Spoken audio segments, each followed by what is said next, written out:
যুবসাথী প্রকল্পে কাল থেকে শুরু ক্যাম্প। জরুরি বৈঠক মুখ্য সচিবের। ছুটির দিনেও সব ডিএমকে নিয়ে ভার্চুয়ালি বৈঠক করবেন নন্দিনী চক্রবর্তী। 1 এপ্রিল থেকে চালু হবে বেকার ভাতা, মাসে মিলবে 1,500 টাকা। তারই বাস্তবায়নের প্রস্তুতি নিয়ে বৈঠকে আলোচনার সম্ভাবনা।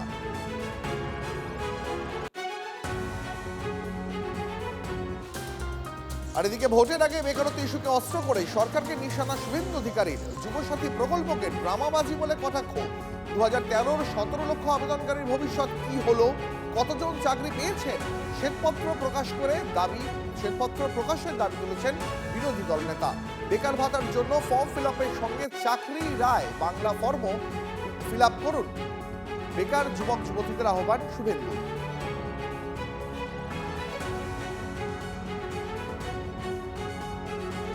প্রথম প্রশ্ন আমি করি রাজ্য সরকারকে।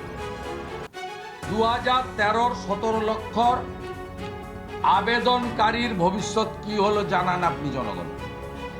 তার তালিকা প্রকাশ করুন, তাদের মধ্যে কতজন চাকরি পেয়েছে শ্বেতপত্র চাই। এক। দ্বিতীয় হচ্ছে, আজকের দিনে আপনি কেন অনলাইন পোর্টালের মাধ্যমে আবেদন গ্রহণ করছেন না? আমার পাড়া আমার সমাধানে যে নাটক ড্রামাবাজি করেছেন, আইপ্যাকের বুদ্ধিতে চিটিংবাজ প্রতীক জৈন এবং তার কোম্পানি, যারা টেন্টেড হিসেবে অভিযুক্ত ইতিমধ্যে, তাদের ব্যবস্থাপনায় যে ড্রামাবাজি করেছেন, ঠিক আগামীকাল থেকে এই ড্রামাটা আপনি করতে চলেছেন বেকার যুবক যুবতীদের সঙ্গে। আমি পশ্চিমবাংলার বেকার যুবক যুবতীদের বলবো, যে যেখানে পারেন দলে দলে যান ফর্ম ফিল আপ করতে। এটাও ফিল আপ করে দিয়ে আসবেন, এটাও দিয়ে আসবেন। চাকরি চায় বাংলা। এত মিথ্যে কথা বলেন আর এত অন্যের ওপর বাংলার ওপর দোষ চাপান। আচ্ছা বলুন তো, 2014 সবাই জানে 2014 সালে নরেন্দ্র মোদী ক্ষমতায় আসার সময় বলেছিলেন বছরে 2 কোটি বেকারের চাকরির ব্যবস্থা হবে। বলেছিলেন কি বলেননি? এ পর্যন্ত 20 লক্ষ লোকের চাকরি হয়েছে নরেন্দ্র মোদীর 12 বছরে। বলতে পারবেন? আগে নিজেদের দিকটা দেখুন। আর এখানে কেন্দ্রীয় সংস্থার রিপোর্ট হচ্ছে বেকারত্ব যে কমেছে সারা ভারতবর্ষের মধ্যে সব থেকে বেশি হ্রাস পেয়েছে পশ্চিমবঙ্গে, কেন্দ্রীয় সরকার বলছে। আর উনি সেগুলো না দিয়ে মিথ্যে কথা চুরি মিথ্যে কথা বলে যাচ্ছেন। আর একদিকে বলছেন যে এই যুবদের যে 1,500 টাকা করে দেওয়ার প্রকল্প ঘোষণা করেছেন তাতে গায়ে ছাকা পড়েছে বলে বলছে এটা বাজে জিনিস।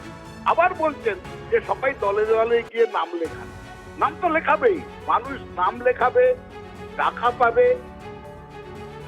এপ্রিল মাস থেকে চালু হচ্ছে রাজ্যের অন্তর্বর্তী বাজেটে ঘোষিত যুবসাথী প্রকল্প। এই প্রকল্প অনুযায়ী 21 থেকে 40 বছর বয়সী মাধ্যমিক উত্তীর্ণ বেকার যুবক যুবতীরা ভাতা পাবেন। মহিলা এবং পুরুষ উভয়ই আবেদন করতে পারবেন। সর্বাধিক 5 বছর পর্যন্ত মাসিকে 1,500 টাকা অর্থ সাহায্য করা হবে। চাকরি পেলে ভাতা বন্ধ হয়ে যাবে। আর এই প্রকল্পটি শুরু হচ্ছে আগামী 1 এপ্রিল থেকে। সেই মতো কাল থেকে বাংলার 294টি বিধানসভা কেন্দ্রে 294টি ক্যাম্প শুরু হচ্ছে। সেখানে আবেদনপত্র জমা দিতে হবে, তারপরেই মিলবে টাকা। কিন্তু এখনো পর্যন্ত এই প্রকল্পে কোন কোন ডকুমেন্টস বা নথিপত্র লাগবে তা নিয়ে অনেকেরই মনে প্রশ্ন রয়েছে। আর সেই উত্তরটাই দিলাম আমরা। এক নজরে দেখে নিন যুবসাথী প্রকল্পের জন্য কি কি নথি লাগবে। প্রথমেই আধার কার্ড, সঙ্গে লাগবে মাধ্যমিক বা সমতুল্য পরীক্ষার অ্যাডমিট কার্ড, এটা দ্বিতীয় নথি যেটা আপনার খুব জরুরি। 3 নম্বর, শিক্ষাগত যোগ্যতার প্রমাণপত্র। যুবসাথী প্রকল্পের জন্য লাগবে চতুর্থত ব্যাংক অ্যাকাউন্ট ডিটেলস। এর সঙ্গে লাগবে আপনার পাসপোর্ট সাইজের একেবারে সাম্প্রতিক ছবি, সঙ্গে অবশ্যই মোবাইল ফোন নম্বর। আগামী 15 থেকে 26 ফেব্রুয়ারি পর্যন্ত, মানে আগামীকাল থেকে শুরু হবে, 26 ফেব্রুয়ারি পর্যন্ত সমস্ত বিধানসভায় ক্যাম্প হবে। আবেদন গ্রহণ করা হবে এই ক্যাম্পগুলি বা শিবিরগুলি থেকে। 15 ফেব্রুয়ারি থেকে WBSPORTS মানে sportsandYouth.gov.in এই ওয়েবসাইট থেকে আবেদনপত্র পাওয়া যাবে।